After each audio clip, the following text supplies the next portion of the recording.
hadith number 6 on the book of Riyadh al-Salihin.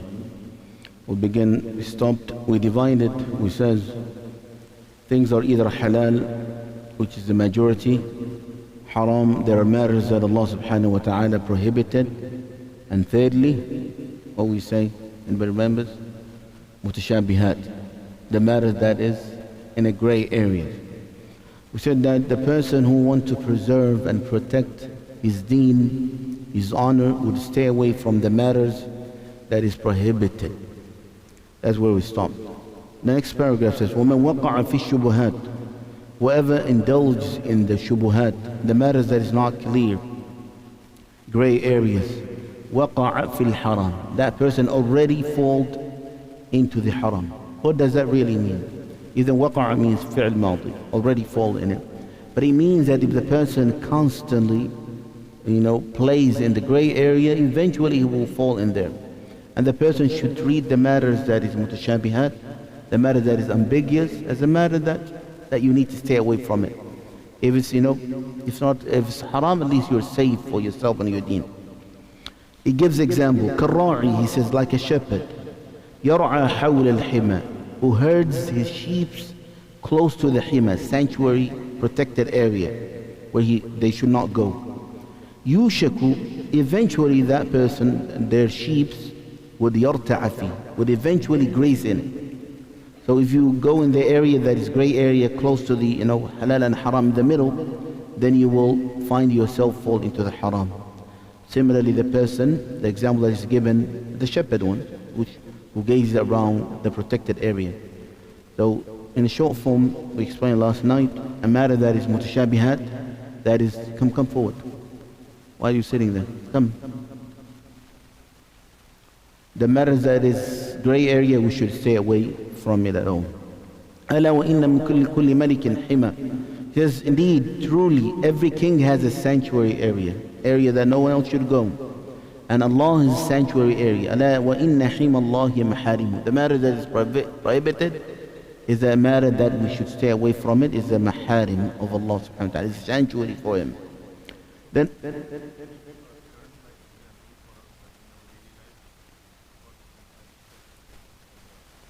for mutashabihat, what is mutashabihat? Can you guys give some examples? Yes, that's a good point. That's a good point. Can somebody give?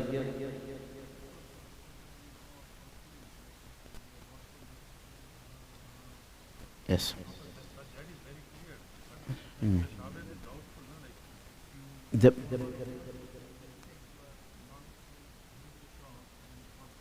Yeah.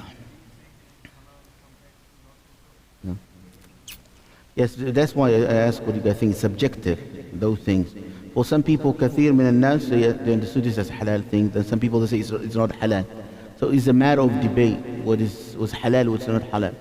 For example, celebrating the Mawlid of the Prophet ﷺ. Some people would say, absolutely don't go there.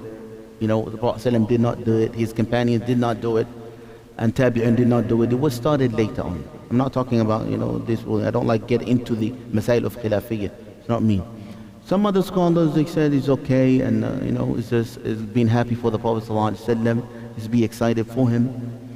So the matter is debatable, it's between the scholars. But again, for me, I look at these matters like that as a more of mutashabihiyah, a more that is unambiguous. I say, of course, I love the Prophet ﷺ and I should remember him as much as I could and follow the Prophet ﷺ to be like him. But I say to myself, if I celebrate on that day, if I don't celebrate on that day, nothing will be on me.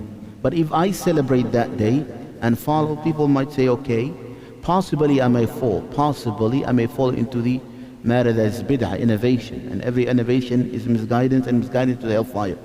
So this is one of the matters. Shall I celebrate that or not? Then I say, safer side. Always the many issues that scholars have debated on. So always pick the safe side so that you don't fall in the haram. It's not about matter of who's right, who's wrong. For me, the matter is what is safer. What is safer for me to do?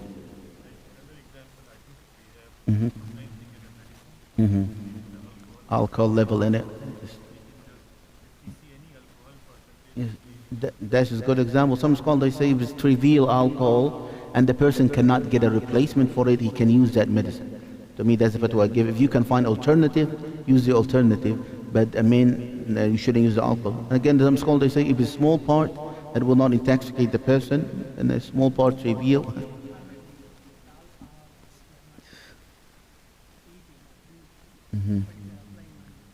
On your wound. Yeah. Yeah, some of. Yes, on your body. So this is one of them. Somebody can give another example? Where?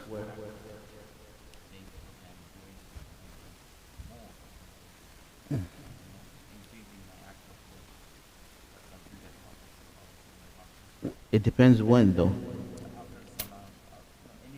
Generally the sunnah prayers, nawafil is encouraged. You can pray as much as you want. Yes. So you shouldn't be doing something that is very gray area. Some scholars have debated about it. Yes, these times is prohibited. For the salat, for that reason, for tahiyyat al-masjid, you can quickly pray. This is mutashabiha, an ambiguous gray area. Something.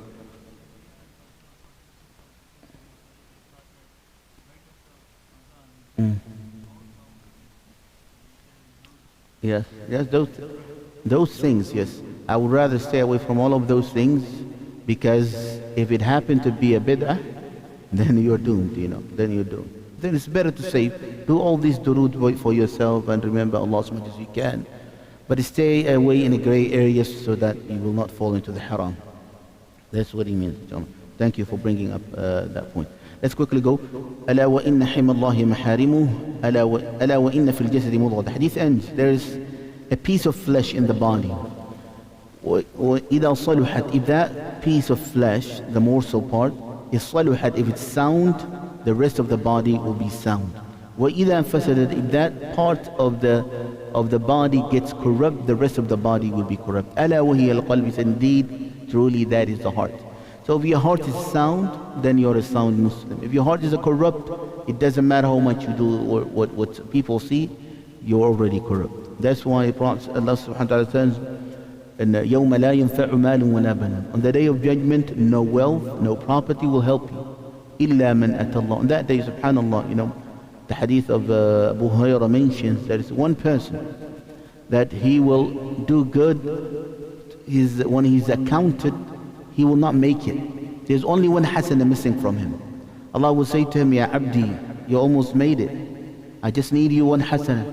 Go look for it, find it from people if they can give it to you. He will go around, his friends, I just need one hasanah, please give me one. I'm also making. Everybody will say, I need that hasanah. He will go to his mother. He'll go to his mother and say, Mom, you're the mom, you fed me, you took care of me. I just need that hasanah. Give me. He says, oh, my son, give me some, because I will know who carried you in my belly, took care of you.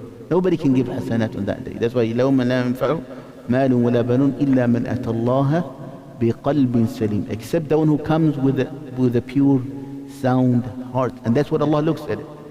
Allah doesn't look your apparent. إِنَّ اللَّهَ لَا يَنْظُرُ إِلَى صُوَرِكُمْ وَلَا إِلَى أَجْسَامِكُمْ. Allah does not look how you look like, your color of the skin, your shape. That's insignificant with Allah.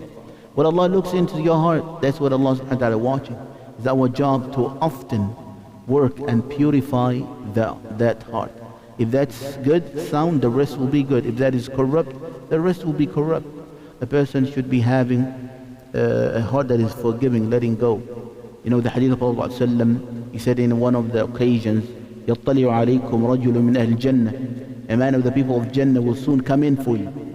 And Anas narrated hadith, he says that we all looked at it, he said, فَإِذَا أَنصَارِي, that his hair was dripping from the wudu, that he just made it. Then he said, Abdullah ibn Amr ibn As, right away, he said, I will follow to figure out how did he attain this. He went to his house, stayed with him for 3 days, with the excuse that I have a problem with my father, so I want to stay with you for 3 days. He said, I observed his acts of worship, normal, no excessive. Actually, I pray more than him. In Qiyam, I pray him, he get up closer to the tahajjud, and he prayed only 2 rak'ah. Then I told him after 3 days, I was following, observing you, to find how did you attain this quality of Jannah? How did you become a person of Jannah? And the Messenger ﷺ had testified that for you. He says, all what you've seen, I don't do anything else. That's all, that's it. He said, I was confused. He says, Abdullah ibn Amr al-As. And I left, he called me back, he says to me, nothing more than what you've seen. Except he says that every single night when I go to bed, I clean my heart. That I do not keep any hatred, anger, any ill feeling towards a Muslim. Every single night. That's a challenge. Who could do that? If you do it, you're a man of Jannah. You're a man of Jannah. That's something that we should strive. So that's why he says, Ala wa huwa al-qalb, that's the heart. Prophet ﷺ, the day of Taif, what did he say? Allahumma ghfir li qawmi fa innahum la ya'lamun. Allah, forgive my people, they don't know. What did he do in that small dua? Allahumma ghfir li. First he forgave them. Even though they heard him, they mocked upon him, they did him a lot of wrong, he first forgave them. Allahumma ghfir li qawmi. Number two, he excused them. فَإِنَّهُمْ لَا يَعْلَمُونَ. They don't know. Do we excuse ourselves? Night somebody bothered you or somebody did you wrong or said something wrong in the day. You see, maybe he doesn't know. Maybe he was having a bad day. Maybe his wife made him upset. He came to the masjid, he was upset. Or something similar to that. Did you find an excuse for the person like he did? فَإِنَّهُمْ لَا يَعْلَمُونَ. Says he doesn't know. And he asked, اغفر لقومي. He forgave them, he asked Allah for forgiveness for them, and he excused them. فَإِنَّهُمْ, they don't know. They don't know. This is a good thing that we should do. You know, and he says, لِقَوْمِ. لِقَوْمِ. He didn't say, اللهم اغفر له. اللهم اغفر لقومي. Even though he's from Mecca and from Taif, he's still, استعطاف, and that he's showing that, استعطاف, I don't know, an English word for him, to show them that they're near to him. Like my brother, when you say, Allah forgive my brother, so and so. This is a quality that will admit you to Jannah. And that's why this piece of flesh in the heart is very important, that we should be so much concerned. Where all of us, we're concerned so much on our looks. We dress nice, we try it, but that's not what Allah subhanahu wa ta'ala wants. What Allah wants is that inside. We ask Allah subhanahu wa ta'ala to purify our hearts. Jazakumullah khairan.